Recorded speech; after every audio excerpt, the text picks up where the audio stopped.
আরেক সন্তান, ঠিক আছে?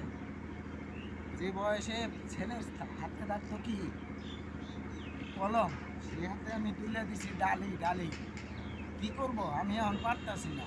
এখন বিয়ে করতে গেলে দেখা যাইতেছে আমার সন্তান হয়ে যাইতেছে, নষ্ট হয়ে যাইতেছে।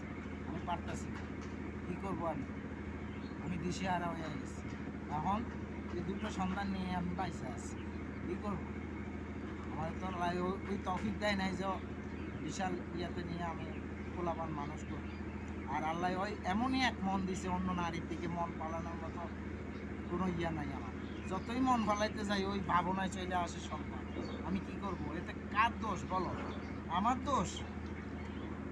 বিধাতায় আমার সাথে এমন করতেছে, আমি কি করব কও? কিছু করতে পারতাছি না। আপনারাই বলেন কি করবো আমি? কি আরেকটা বিয়ে বসবো? আরেকটা বিয়ে বসলে কি এসব সন্তানের কি ভবিষ্যৎ উজ্জ্বল হয়ে যাবো গা? কোনো নারী কি মনে করবো যে ওর গর্ভের সন্তান এরা? কখনোই না। এখন আপনারা বিশ্লেষণ নেন কি করা যায়? আমি তো জীবন যুদ্ধ করতেছি, বর্তমানে জীবন যুদ্ধ 3-4টা বছর যাবত।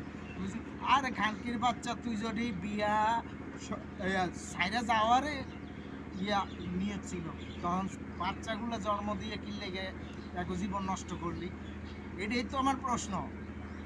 হ্যাঁ, সবাই বলে পুরুষ খারাপ পুরুষ খারাপ, আরে পুরুষ হচ্ছে চৌগুণ খারাপ তো দেখা যায় তবুও গোষ্ঠীটা।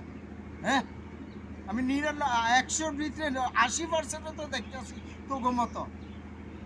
হ্যাঁ, পুরুষে এটা করছে ওইটা করছে। আসলে পুরুষ যত কষ্ট করে এই পরিমাণে তোরা বিন্দু করস না, জানিস?